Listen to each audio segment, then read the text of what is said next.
कहा जाता है कि द्रौपदी यज्ञ की अग्नि से पूर्ण युवती की तरह उत्पन्न हुई थी, परंतु यह एक काव्यात्मक प्रतीक है। वास्तव में वो अग्नि जिसने द्रौपदी का निर्माण किया, वो उसके पिता पांचाल नरेश महाराज यज्ञसेन द्रुपद के प्रतिशोध की ज्वाला थी, जो तब से धधक रही थी जब से उनके बचपन के मित्र और कौरवों के गुरु द्रोणाचार्य ने उनका अपमान करके उनका आधा राज्य छीन लिया था। इसी ज्वाला में द्रौपदी का बचपन झुलस गया, और जब वो युवती हुई तो द्रुपद ने उसके लिए एक ऐसे शक्तिशाली वर की खोज शुरू की जो द्रोण से प्रतिशोध लेने में उनकी सहायता कर सके। इसी के लिए उन्होंने द्वारका से वासुदेव कृष्ण को निमंत्रित किया।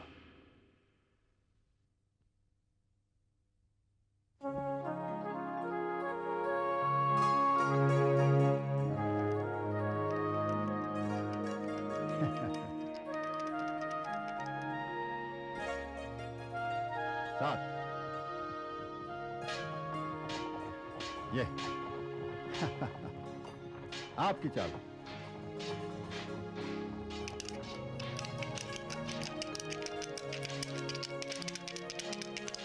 महाराज, ये आपके पुत्र धृष्टद्युम्न है ना? हाँ रव्योम।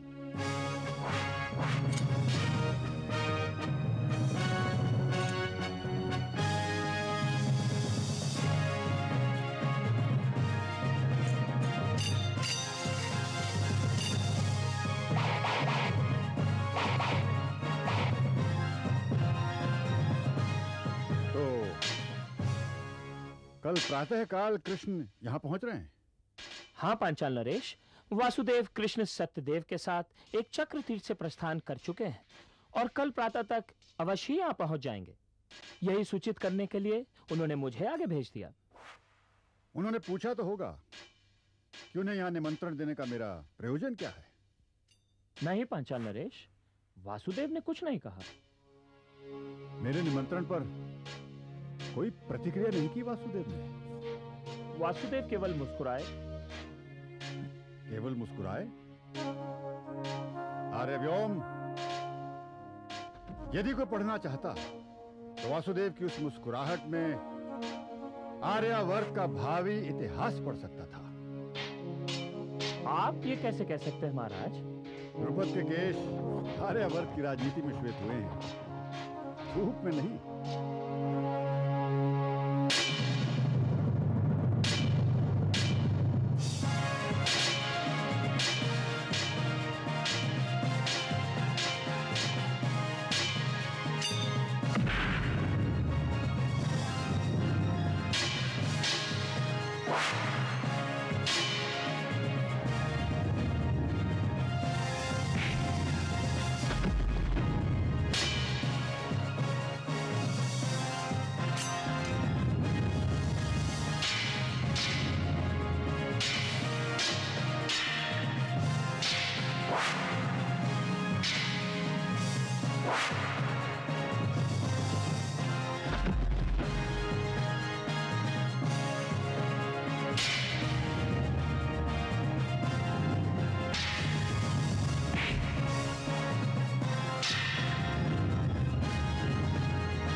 धृष्टद्युम्न जैसा पराक्रमी पुत्र तो आर्यावर्त में आपकी प्रतिष्ठा को चार चांद लगा देगा पांचाल नरेश।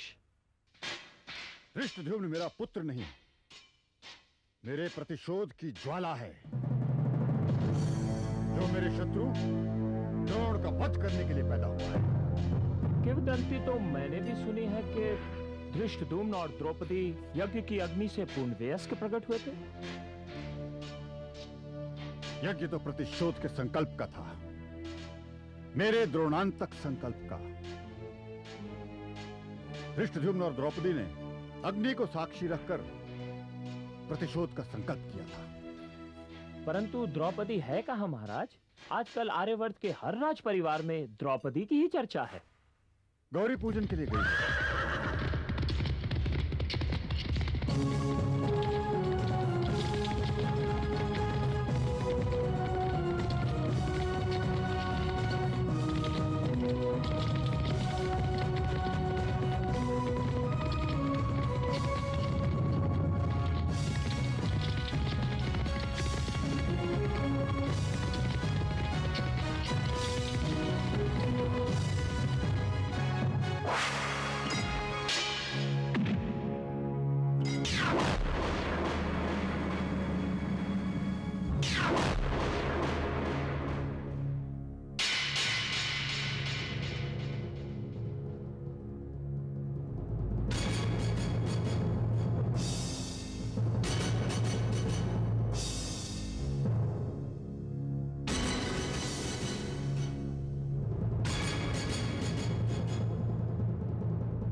धृष्टद्युम्न तो द्रोण का शिष्य है ना महाराज, फिर कोई साधारण योद्धा उस पर कैसे भारी पड़ सकता है? लगता है द्रोण फिर अपनी चाल चल गया। मुझसे कहा था राज लेने के बदले धृष्टद्युम्न को उपकार स्वरूप अपना शिष्य स्वीकार करेगा, और मैं भी मन ही मन प्रसन्न हुआ था कि द्रोण के विरुद्ध प्रयोग होने वाला मेरा अस्त्र द्रोण की युद्धशाला में स्वयं द्रोण द्वारा ही निर्मित होगा। किंतु लगता है द्रोण विश्वासघात कर गया। धृष्टद्युम्न को बंद युद्ध के कुछ रहस्यों से वंचित रखा उसने, तभी वो इस दूसरे योद्धा से हार रहा है। फिर तो दूसरा योद्धा द्रोण के प्रिय शिष्य अर्जुन के सिवा और कौन हो सकता है? परंतु अर्जुन भी तो पांडु पुत्र अर्जुन अपने भाइयों और अपनी माता कुंती के साथ दुर्योधन द्वारा बनवाए लाक्षागृह में जलकर भस्म हो चुका है। तो फिर ये योद्धा कौन है महाराज?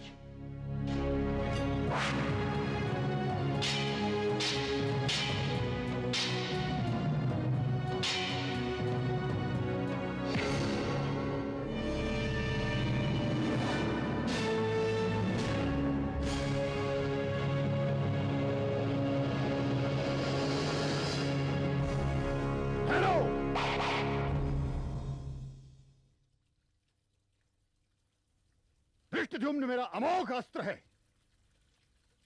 तुमने न केवल उसके युद्ध कौशल्य को चुनौती देने का दुस्साहस किया है, तुमने उसे पराजय की कगार तक लाकर खड़ा कर दिया है।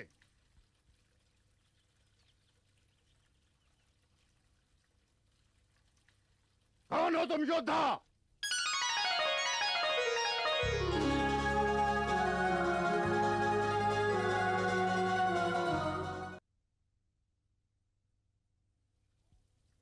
धृष्टद्युम्न मेरा अमोघ अस्त्र है।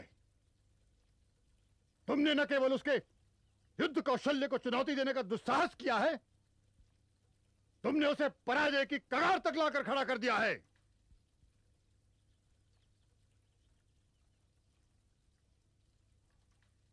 कौन हो तुम योद्धा?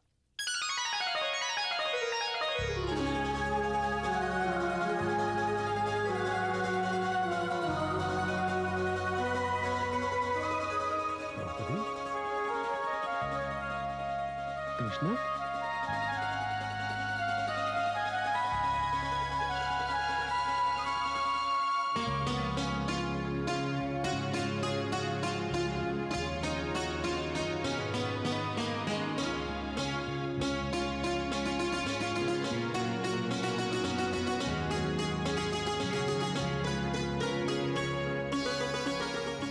पिताश्री और आर्यव्योम के चरणों कृष्णा का प्रणाम। सौभाग्यवती भवा। परंतु कृष्णा? द्रौपदी को अपना कृष्णा नाम ही प्रिय है, जो उसे सांवली होने के कारण दिया गया था। आश्चर्य है पांचाल नरेश। धृष्टद्युम्न और कृष्णा दोनों जुड़वा हैं, परंतु धृष्टद्युम्न बालसूर की तरह गौरांग और कृष्णा संध्या की तरह सांवली। कृष्णा थोड़ा अधिक सिंक गई थी आर्यव्योम। पानी उथला हो तो गौरवर्ण होता है, परंतु जितना गहरा हो तो सांवला होता जाता है भ्राताश्री। कृष्ण और कृष्णा, एक पुरुष की पूर्णता, दूसरी स्त्री सौंदर्य की पराकाष्ठा। अद्भुत संयोग है। तुम तो गौरी पूजन के लिए गई थी ना? फिर इस वेश में, इस चुनौती का कारण? पिताश्री, मैं आपको स्मरण दिलाना चाहती थी, जिस यज्ञाग्नि ने भ्राताश्री को तपाया है, उसी यज्ञाग्नि ने मेरे लोह को भी इस्पात बनाया है। पुत्री, तुम लौह नहीं, तुम कुंदन हो, कुंदन। पिताश्री, कृष्णा का सौंदर्य कृष्णा की दुर्बलता नहीं है। मैं भी आपकी द्रोणांतक पुत्री बन सकती हूँ। मैं यही सिद्ध करना चाहती थी। कृष्णा ठीक कहती है पिताश्री। मुझसे किसी तरह कम नहीं है मेरी बहन। इसे तो मेरी रक्षा की आवश्यकता भी नहीं। भ्राताश्री, ये कहकर यदि आप ये सोच रहे हैं कि रक्षाबंधन की भेंट देने से बच जाएंगे, तो आप भ्रम में हैं।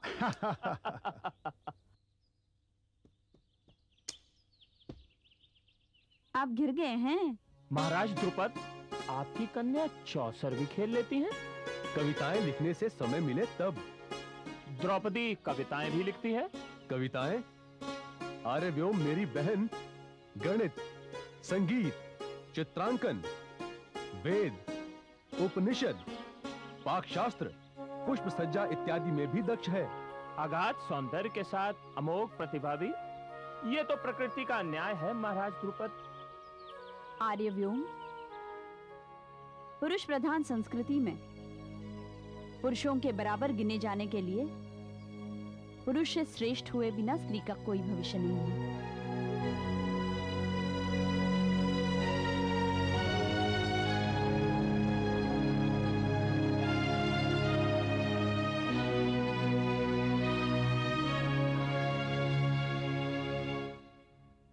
साधारण पांसे तो द्रौपदी के हाथ का खेल है,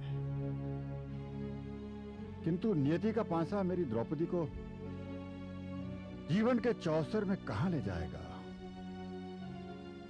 कौन इसे धारण करेगा? इसी चिंता में दिन रात डूबा रहता।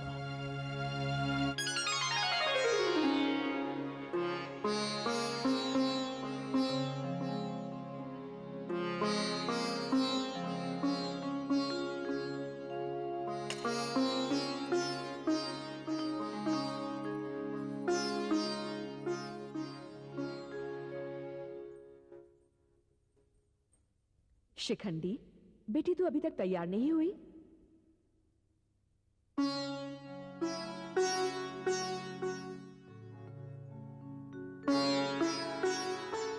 मैं वासुदेव के स्वागत के लिए नहीं जाना चाहती हूँ माँ। ये उनका अपमान होगा।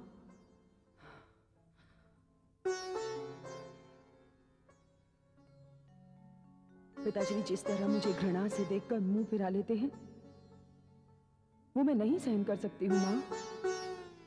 वो भी क्या करे, उन्हें द्रोणांतक पुत्र चाहिए था, परंतु जब तू बेटी पैदा हुई मैं घबरा गई। मैं डर गई कि बेटी सुनते ही वो तेरी कहीं हत्या ना कर दे। इसलिए मैंने उनसे झूठ बोल दिया कि पुत्र पैदा हुआ है और तुम्हें तेरे लालन पालन के लिए उनकी आंखों से दूर अपने मायके भेज दिया। परंतु मेरा विवाह कराने की क्या आवश्यकता थी माँ? केवल एक झूठ की रक्षा करने के लिए। महाराज हिरण्यवर्मा ने जब अपनी पुत्री का संबंध तेरे लिए भेजा, महाराज अस्वीकार न कर सके, क्योंकि उन्हें द्रोण के विरुद्ध हिरण्यवर्मा का समर्थन चाहिए था। परंतु किसी न किसी दिन तो हिरण्यवर्मा की पुत्री पर यह रहस्य खुल ही जाएगा कि मैं पुरुष नहीं स्त्री हूं।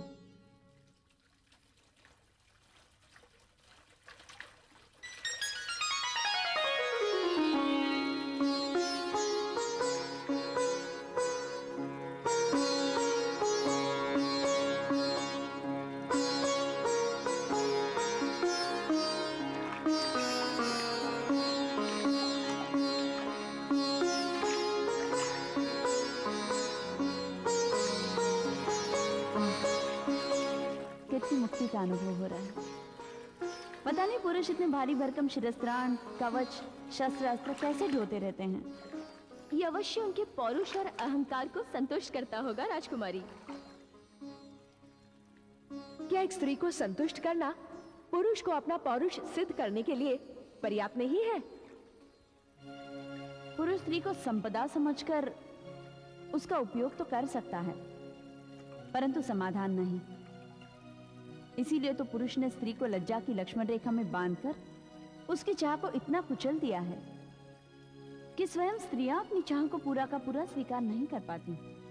आप तो ऐसे कह रही हैं राजकुमारी जैसे कि आप आचार्य हो। हाँ, प्रियंवदा ठीक कह रही है। बिना अनुभव के आप कैसे कह सकती हैं? चल हट, तुम दोनों दुष्ट हो।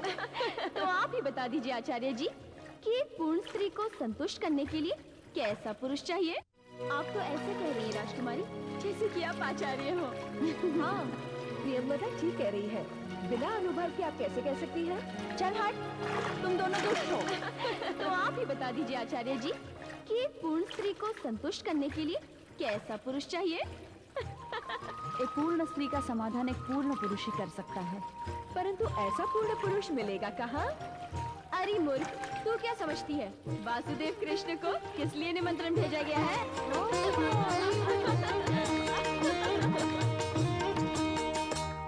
नमामि कृष्ण नागरं, नमामि कृष्ण नागरं, नमामि कृष्ण नागरं, नमामि कृष्ण नागरं। भजे भजे कमण्डनं समस्त पापखण्डनं, स्वभक्त चित्तरञ्जनं सदैव नन्दनन्दनं, सुपिच्छ गुच्छमस्तकं सुनाद वेणुहस्तकम्।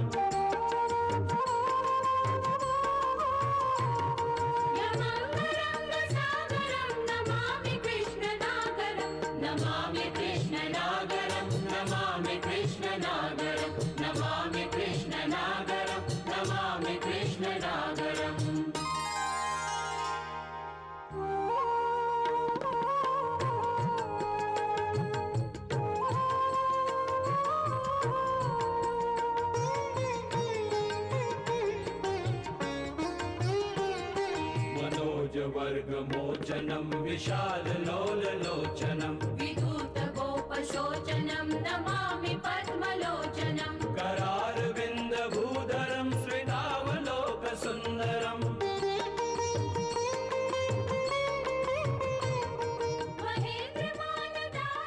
ये पांचाल की धरती का सौभाग्य है कि उसे वासुदेव कृष्ण का स्वागत करने का अवसर मिला। ये तो मेरा सौभाग्य है पांचाल नरेश।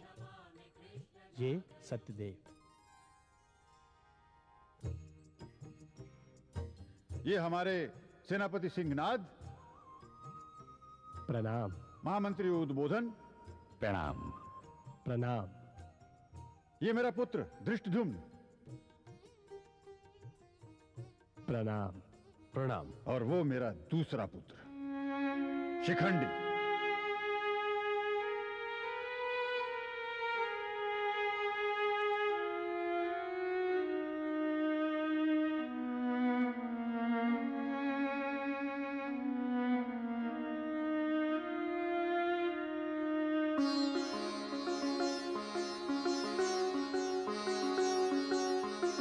शिखंडी,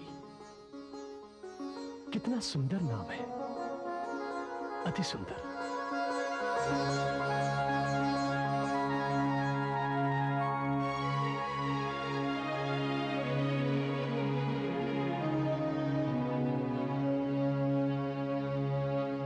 और ये मेरी पुत्री है कृष्णा।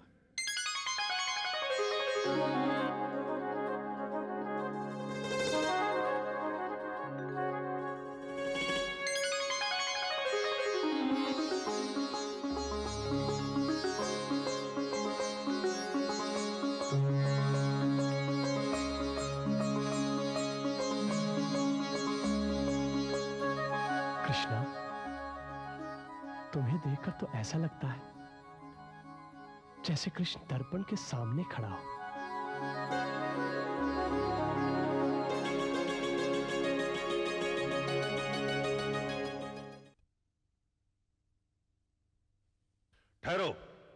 प्रणाम युवराज। तुम अंदर नहीं जा सकते। युवराज दुर्योधन के लिए आवश्यक सूचना लेकर आया हूं। ये उनके अंग मर्दन का समय है, तुम प्रतीक्षा करो।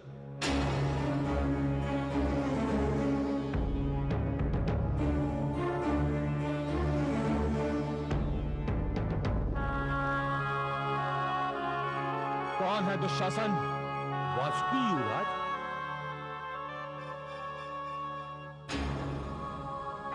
उसे अंदर आने दो। प्रणाम युवराज।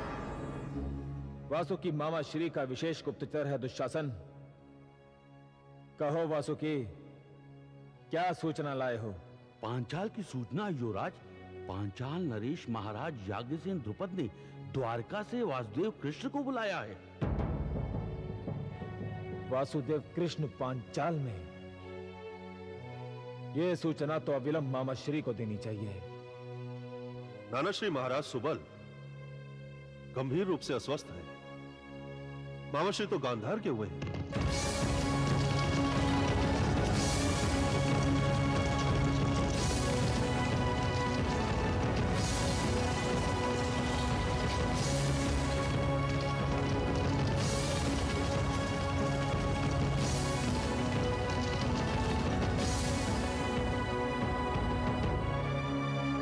पिताश्री, तुम जाओ। पिताश्री,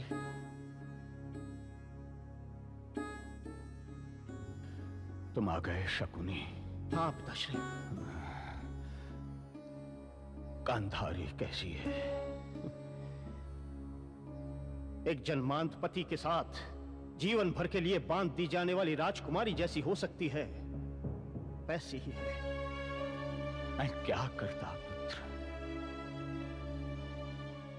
जन्मांत धृतराष्ट्र के लिए मैं भीष्म का प्रस्ताव स्वीकार नहीं करता, तो वे गांधारी को भी अंबिका और अंबालिका की तरह हरण कर ले जाते। पिताश्री। हाँ पुत्र, हमारा राज्य बहुत छोटा है। एक मैं वृद्ध और तुम्हारी योग्यता भी अस्त्र शस्त्र में नहीं, जुए में है। अब तुम ही बताओ पुत्र, किसके बल पर मैं हस्तिनापुर से शत्रुता मोल लेता?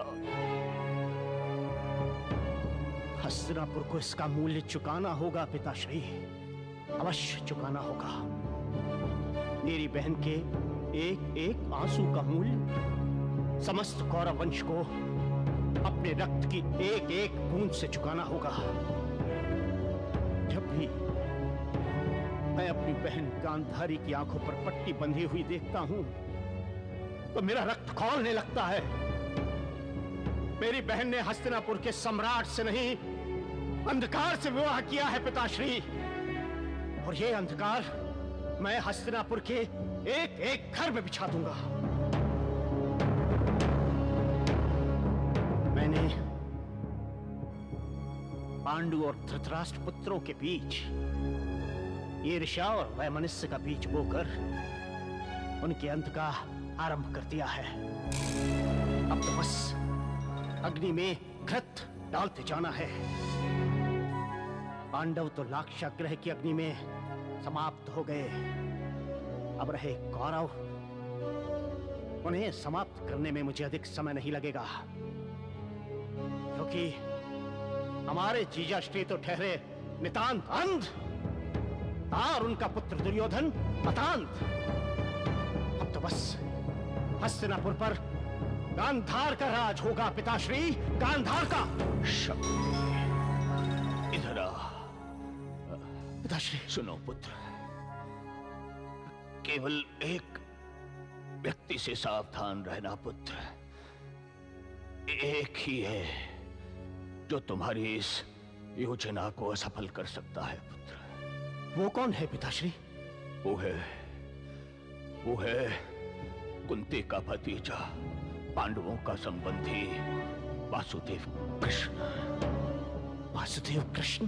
हाँ पुत्र, परंतु उसका भी तोड़ है मेरे पास।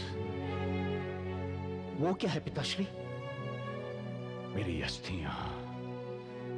शकुनी, मेरी चिता जल जाने के बाद मेरी अस्थियों को गंगा में प्रवाहित मत करना पुत्र। ये क्या पिताश्री? तुम इन अस्थियों से चौसर के पासे बनाना। याद रखना, ये पासे सदैव तुम्हारी आज्ञा मानेंगे। पुत्र, इन्हीं पासों से तुम कौरवों का सर्वनाश करना, सर्वनाश करना। मुझे वचन दो, वचन दो पुत्र। पिताश्री, मैं वचन देता हूँ,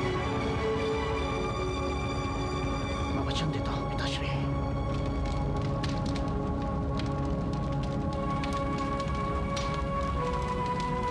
तुम इन अस्थियों से चौसर के पासे बनाना। याद रखना, ये पासे सदैव हमारी आज्ञा मानेंगे।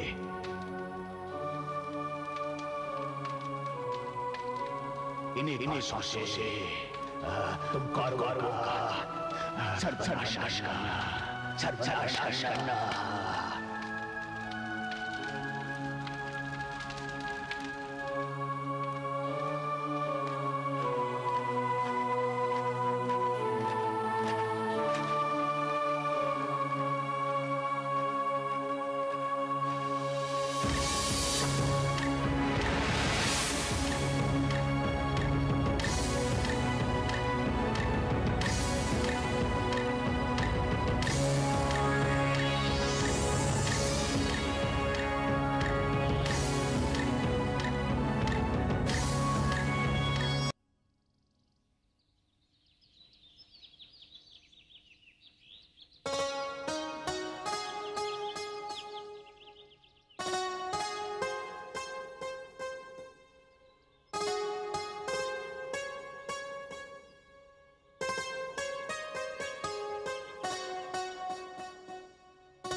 आपको फूल पसंद नहीं है?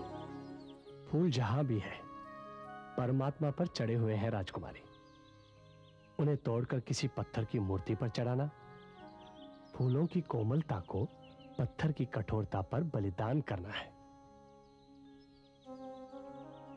तो व्यक्ति अपनी श्रद्धा कैसे व्यक्त करे? जिसे व्यक्त करना पड़े वो श्रद्धा है ही नहीं राजकुमारी, मौन ही भावना की भाषा है।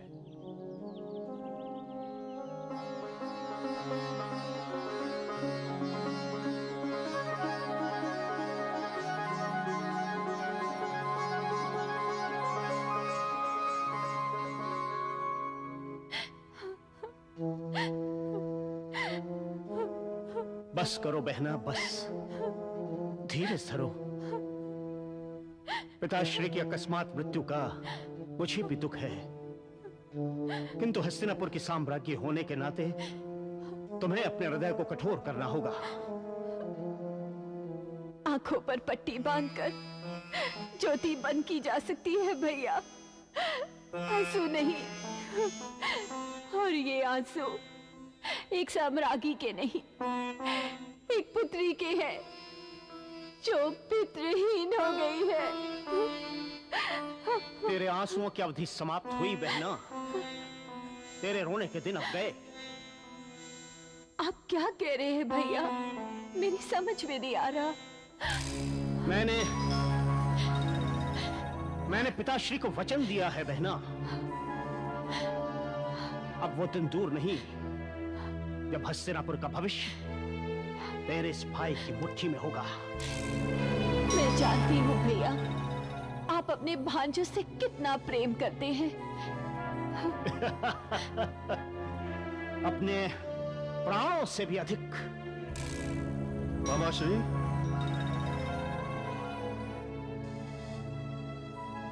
प्रणाम माताश्री। चुप चुप जियो।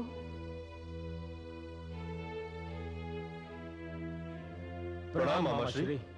आयुष्मान भव भांजो। नाना श्री की अकस्मात मृत्यु से समस्त कुरुवंश को शोक हुआ है। हम आपके दुख में सम्मिलित हैं मामाश्री। मामाश्री, आपकी अनुपस्थिति में आपका गुप्तचर वासुकी संदेश लाया था कि पांचाल नरेश याज्ञसेन द्रुपद ने वासुदेव कृष्ण को निमंत्रित किया है। ओह, तो मेरी आशंका विश्वास में परिणित होने जा रही है। कौन सी आशंका मामाश्री? पांचाल नरेश द्रुपद की कोई भी योजना हस्तिनापुर के विरुद्ध ही होगी, क्योंकि वे आचार्य द्रोण से प्रतिशोध लेना चाहते हैं। वासुदेव कृष्ण से उनका यह मिलन निश्चय ही किसी नए गठजोड़ की भूमिका है। वासुदेव, विश्राम में कोई बाधा तो नहीं पड़ी? कोई असुविधा तो नहीं हुई? नहीं महाराज, धृष्टद्युम्न तो हमें कुछ मांगने तक का अवसर नहीं देता। फिर भी धृष्टद्युम्न युवा है, अनुभवहीन है। यदि कोई त्रुटि हो गई हो तो क्षमा कर देना। त्रुटि तो यह है महाराज कि धृष्टद्युम्न हमें कभी अकेला भी नहीं छोड़ता, हमेशा पहरे पर खड़ा रहता है और हमारी प्रत्येक आवश्यकता हमसे पहले उसकी दृष्टि में आ जाती है। अरे कृष्णा, 36 व्यंजनों के बाद और क्या शेष बचा है?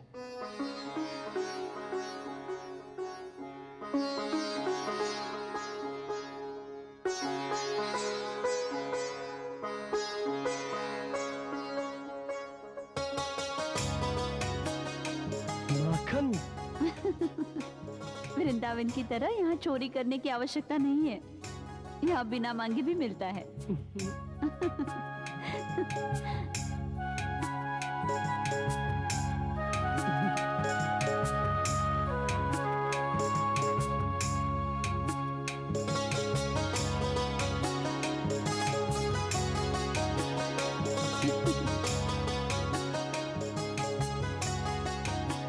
वासुदेव,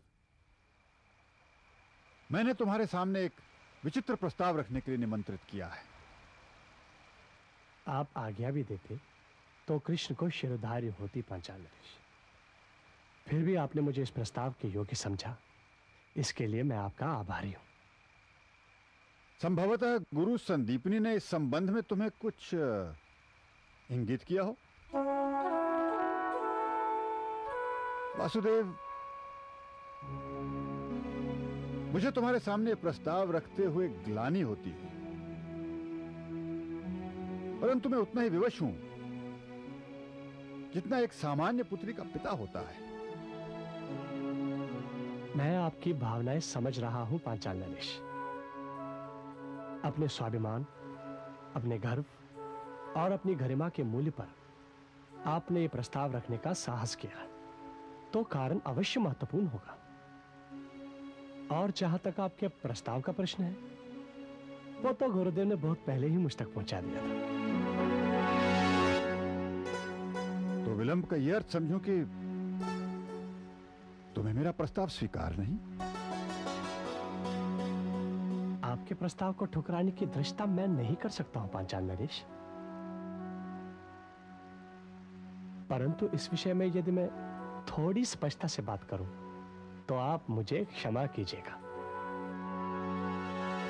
पांचाल नरेश, मैं अपने आप को इस प्रस्ताव के योग्य नहीं समझता और मुझे कभी यह भी स्वीकार नहीं होगा कि मैं आप जैसे यशस्वी सम्राट की अपेक्षाओं पर खरा नहीं उतरा। क्या तुम द्रोण से डरते हो? नहीं पांचाल नरेश, किंतु मैं कौरवों और पांचालों के बीच युद्ध का कारण भी नहीं बनना चाहता हूं। परंतु क्यों? क्योंकि धर्म तभी फल फूल सकता है जब कौरव और पांचाल दोनों मिलकर इसकी रक्षा करें। यदि ये दोनों आपस में ही लड़ पड़े तो फिर पूरे आर्यावर्त का क्या होगा? जब द्रोण और उसके शिष्यों ने बिना कारण मुझ पर आक्रमण किया तब किसी ने रक्षा का प्रश्न नहीं उठाया। जब द्रोण के प्रिय शिष्य अर्जुन और भीम ने मुझे बंदी बनाकर मेरी भूमि पर बलात् अधिकार करके मेरी प्रजा को खदेड़ दिया तब किसी ने नहीं पूछा कि आर्यावर्त का क्या होगा। जो हुआ वो अनुचित था पांचाल नरेश। द्रोणाचार्य को आपके द्वारा किए गए अपने अपमान को भूलकर आपकी ओर पुनः मित्रता का हाथ बढ़ाना चाहिए था। यदि आपकी ओर से भी मित्रता का हाथ बढ़ता, संभवतः योद्धा होने के कारण वो ये भूल गए कि ब्राह्मण होने का पहला कर्तव्य है अपने क्रोध को अपने वश में करना। और मेरा पूरा विश्वास है महाराज कि अर्जुन ने जो कुछ भी किया वो अपनी इच्छा से नहीं, गुरु की आज्ञा से किया होगा। कौरवों और पांचालों के बीच तब तक शांति नहीं हो सकती जब तक द्रोण और उसके शिष्य हस्तिनापुर में शासन कर रहे हैं। द्रुपद को तो मैं जानता हूं, परंतु वासुदेव कृष्ण से मुझे ऐसी अपेक्षा नहीं थी। वही मैं भांजे को समझा रहा था गुरुदेव कि वो धूर्त कपटी ग्वाला द्रुपद की दुर्बलता का लाभ उठाकर पांडवों का प्रतिशोध लेना चाहता है। वासुदेव कृष्ण मेरे शत्रु हूं, तब भी उनके लिए ऐसे संबोधन सुनना मुझे स्वीकार नहीं। गंधार नरेश, क्षमा करें गुरुदेव। जब भी मुझे हस्तिनापुर के अहित की आशंका होती है मेरी तलवार की तरह मेरी जिह्वा भी म्यान से बाहर हो जाती है। गुरुदेव, मामा श्री की हस्तिनापुर के प्रति निष्ठा उतनी ही ईर्ष्या के योग्य है जितना आपका वासुदेव कृष्ण के प्रति आदर।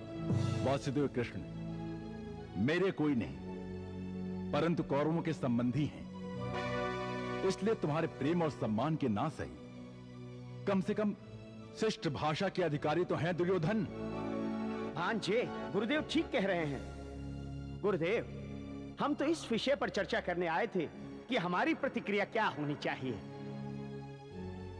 कूटनीति मेरी नहीं, तुम्हारी विशेष योग्यता है गंधार नरेश। मैं तो केवल ब्राह्मण हूं, ज्ञान देता हूं, परामर्श नहीं।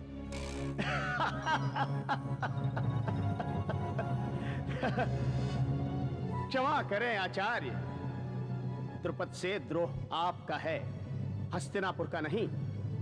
अपने अपमान का प्रतिशोध लेने के लिए जिस उदारता से आपने हस्तिनापुर के राजकुमारों का और उसकी सेना का प्रयोग किया उसे न तो हस्तिनापुर भूल सकता है और न ही स्वयं द्रुपद। गंधार नरेश, द्रुपद से प्रतिशोध लेने के लिए द्रोण हस्तिनापुर के राजकुमारों का ऋणी नहीं है। वो द्रोण की गुरुदक्षिणा थी, हस्तिनापुर का उपकार नहीं। कौरवों और पांचालों के बीच तब तक शांति नहीं हो सकती जब तक द्रोण और उसके शिष्य हस्तिनापुर में शासन कर रहे हैं। यदि तुम्हें मेरा प्रस्ताव स्वीकार नहीं तो मैं द्रौपदी के विवाह का प्रस्ताव दूसरे के सामने दूं। आपका प्रस्ताव तो उदार है महाराज। उदार क्या, साक्षात वरदान है। परंतु यादवों से संबंध बनाकर भी आपका क्या लाभ होगा? हमारे संबंधी होने के कारण जरासंध का क्रोध हमारे साथ साथ आप पर भी टूट पड़ेगा। हम पांचाल पर्याप्त रूप से सक्षम है वासुदेव। यदि जरासंध हम पर आक्रमण करता है तो भीष्म को अपने स्वार्थ के लिए ही सही हमारी सहायता के लिए आना पड़ेगा, द्रोण के साथ या द्रोण के बिना।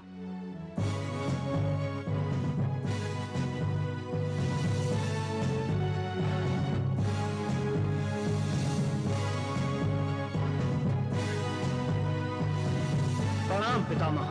प्रणाम पितामह। आयुष्मान भव।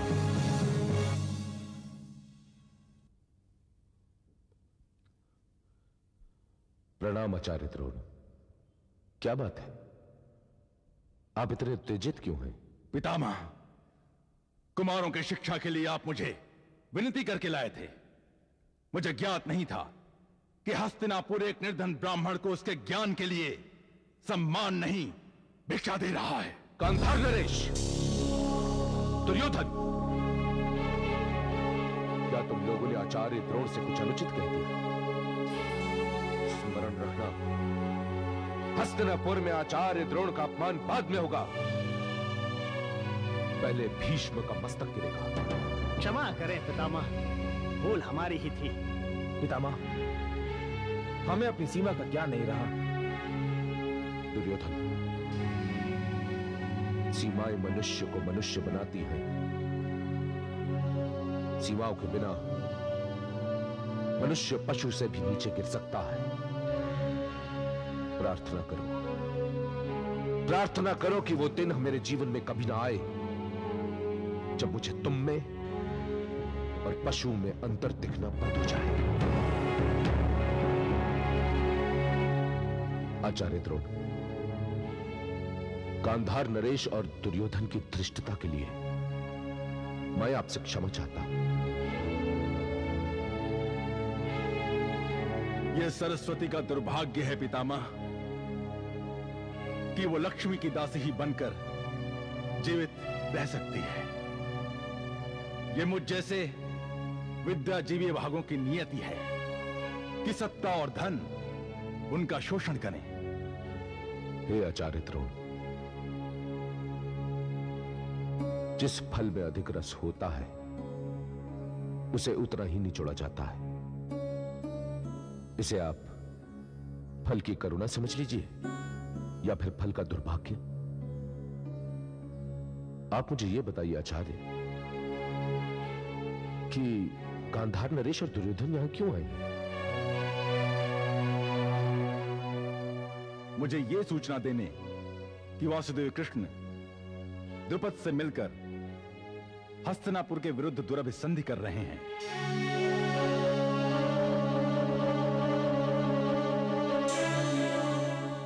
वासुदेव कृष्ण?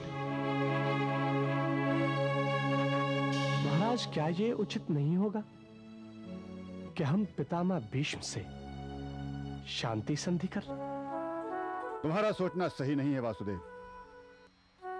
तुम्हें संभवतः अनुमान नहीं कि द्रोण हस्तिनापुर में कितना शक्तिशाली है। वो मुझसे कभी संधि नहीं करेगा और न ही मैं उससे संधि करने के लिए उत्सुक हूं। यदि पांचों पांडव आज जीवित होते तो बात ही कुछ और होती। इससे कोई अंतर नहीं पड़ता वासुदेव। पांचों पांडव मुझसे मित्रता के लिए कभी तत्पर नहीं होते। वासुदेव, तुम इसे इस तरह देखो, यदि द्रोण पांचों पांडवों के पक्ष में होता तो उन्हें हस्तिनापुर से निष्कासित नहीं किया जाता। नहीं महाराज, मैं पितामह से मिल चुका हूं। उन्होंने कौरवों को आपसी कलह से बचाने के लिए ही पांडवों का वर्णावत भेजा जाना स्वीकार किया था। वासुदेव, इससे केवल यही सिद्ध होता है कि तुम द्रोण को नहीं जानते। बस